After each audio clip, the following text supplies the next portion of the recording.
Mom, Dad, guess what? I made a little friend from Japan. His name is Haru. And I really wanted to tell you about him.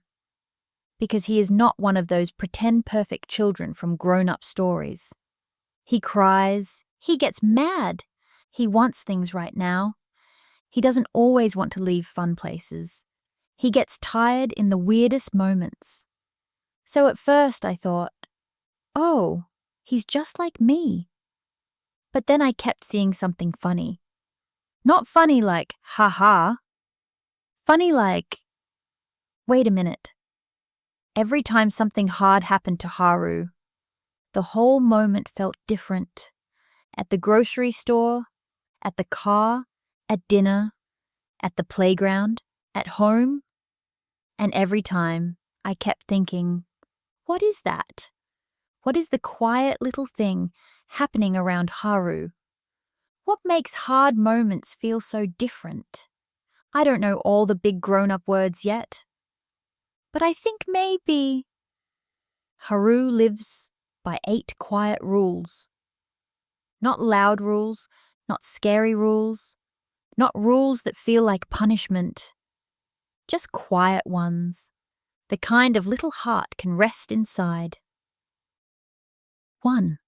The day we were at the grocery store checkout.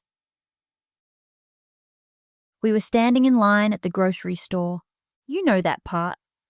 The cart stops moving, the grown-ups look tired, and all the candy and tiny shiny things are right there, almost exactly where little eyes can see them best. Haru saw a toy clipped to the checkout counter. He wanted it right away. The serious child kind of wants, the whole body kind. He reached for it. Then he cried when he couldn't have it. I thought his mom might say, "Stop it," or "People are looking." But she didn't. She bent down right next to him. She stayed close. She said something softly. I couldn't hear her words, but I saw his crying change. Not disappear, just soften a little. And I remember feeling surprised, because she didn't act like his crying was too much for the store to handle. She acted as if she could sit beside it. And that made me think about myself. Because sometimes when I cry in places like that, I feel like I turn into a problem before I get to stay a person. But Haru still looked like a person. A little one, a sad one, but still a person. And I wondered, when a child is falling apart in public, do they need us to get louder or just get closer?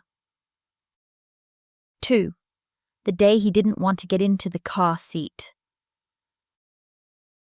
One afternoon after preschool, Haru didn't want to get into the car. He did that bendy child thing. The whole body number. His backpack was still on. His face looked hot. His legs went floppy. His back arched, like his whole little body was saying, I can't do one more thing right now. I knew that feeling right away. Sometimes after a long day, even small things feel huge. I thought his dad might say it from the other side of the car. Maybe, come on, or we're late. But he didn't. He came all the way around. He crouched down next to him. He looked at him first. Not the car seat, not the time, not the problem. Him. And I remember thinking, wow, like the hard moment got smaller. Just because someone stepped inside it. And that made me feel something I know in my own body. Sometimes what looks like no is really just, I'm so tired I can't bend one more time. And I wondered, before a child can listen, do they sometimes need to feel found first? 3. The day he spilled juice at dinner. One night at dinner, Haru knocked over his cup. Juice went across the table, onto the plate, onto someone's sleeve, onto the floor, And then came that tiny quiet second. You know the one, the second after the spill. The second is when a child waits to see if the accident was small or if they are the problem now. His dad looked at the juice, then he looked at Haru, and he didn't make that face. You know the face, the one that makes your tummy feel bad before words even come. He just helped Haru notice what happened.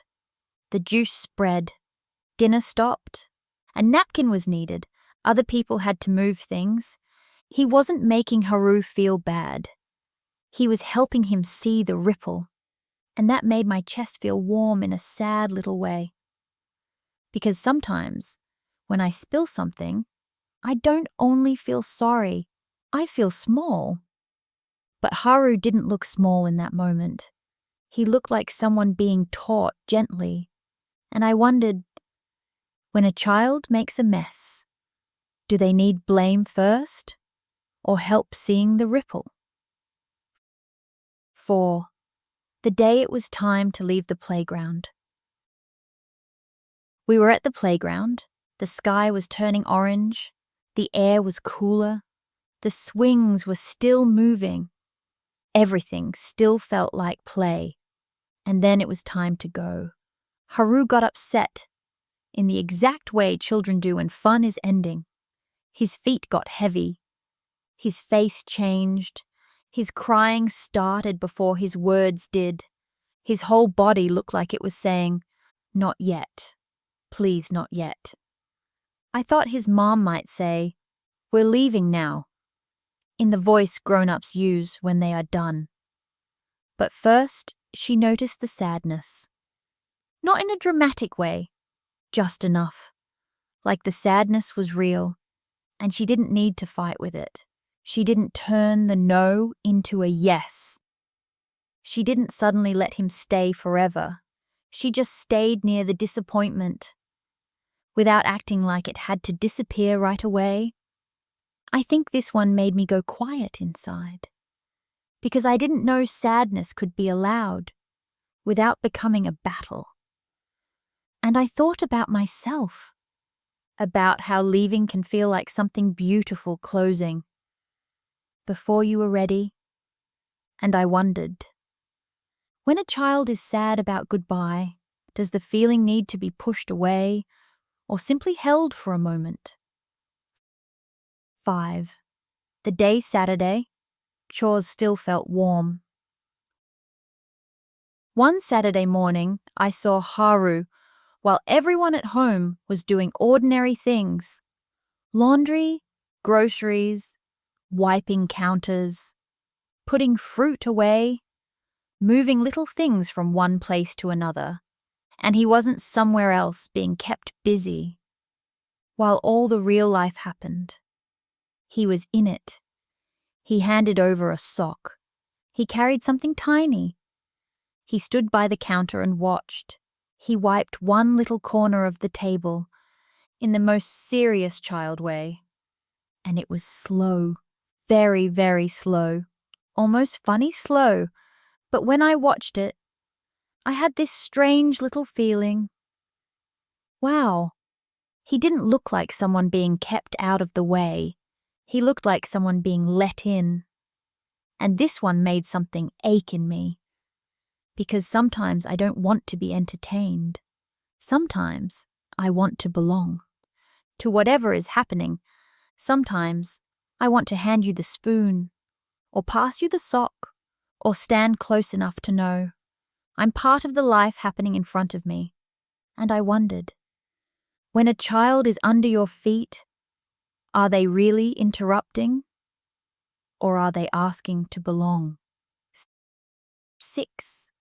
The day they let him do the small thing himself. One morning, Haru was trying to put on his shoes. It took forever. The shoe bent, the heel got stuck. The opening turned the wrong way. It was the kind of thing a grown-up would do. Could fix in 2 seconds. I thought someone would just do it for him. That usually makes the most sense when everybody is trying to leave. But they didn't. They watched. They waited. They let him keep trying. And when he finally got it mostly right, he looked so proud in that little quiet child way that almost makes your heart hurt. And I remember thinking, wow, that tiny thing became a very big thing. Because it wasn't really about the shoe. It was about the feeling of, I did that with my own hands, even if it was messy, even if it took forever. And I felt that tiny spark too. The kind that says, maybe little hands are meant to become capable. And I wondered, when a child is struggling with something small, are they really asking to be rescued or standing at the door of confidence? 7. The day his feelings got noticed before his behavior got corrected. One day, we were leaving a friend's house, and Haru got upset. He didn't want to go. His voice got louder, his body got wild, the kind of wild that really means, my feelings got too big, and now it's leaking everywhere. I thought the first thing would be a correction. I thought someone would say, that's enough, or stop acting like that. But first, his feelings got noticed, not fixed, not argued with, not pushed away, just noticed. Like somebody saw the inside of the moment before they tried to fix the outside. This one felt the most familiar to me, because sometimes my behavior gets loud, only because my feelings feel invisible.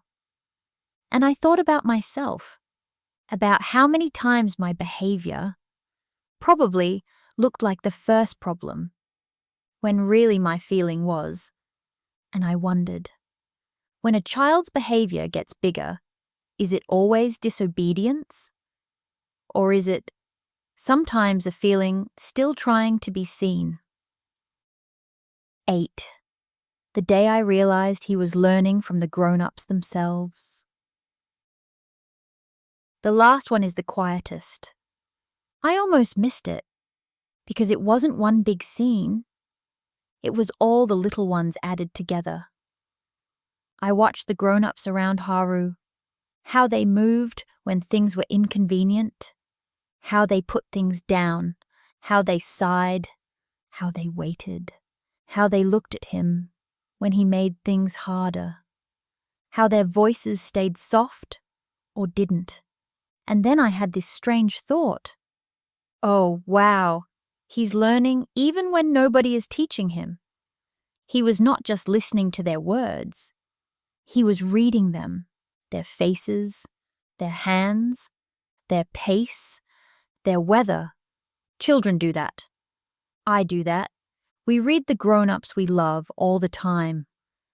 And this one didn't hit me fast. It sank in slowly, like I was suddenly noticing that children are always learning from the way grown-ups carry hard moments. And I wondered, if children are always reading the grown-ups they love, then what kind of story are they learning when life gets hard? Mom, Dad, after watching Haru in all these very normal places, the grocery store, the parking lot, the dinner table, the playground, the laundry room, the front door, I don't think he has smaller feelings than I do. I just think hard moments are being held a little differently around him, more quietly, more closely, more steadily. And maybe children grow differently, inside that kind of air, like plants do. The same little seed can grow in 2 homes, but one home feels sharp and hurried, and the other feels like someone remembered. That small things still have roots. And when I think about those 8 quiet rules, I don't really hear them as rules. I hear them more like little pieces of shelter. Someone is coming closer. Someone is getting low. Someone is noticing the feeling. Someone is allowing the sadness. Someone is letting the child belong. Someone trusting the little hands. Someone sees the inside before the outside. Someone showing calm rather than just asking for it. And maybe that is what children remember most. Not who won, not who was right, not even the exact words, but what it felt like to be little in the middle of a hard moment, and whether someone made that moment feel lonelier or less alone. Sometimes I think that is the whole thing. Not raising a child who never cries, not raising a child who never resists, not raising a child who never spills, breaks, screams, or wants. Just raising a child whose heart does not have to get hurt. Every time it is still learning, and I think that must feel very nice, like being small in a big world, but still feeling held. If this little story stayed in your heart, maybe keep one of those quiet questions with you today. And if this video meant something to you, please like, subscribe, and stay with this channel for more science-based, deeply thoughtful parenting content. Thank you so much for being here, and I'll see you in the next video.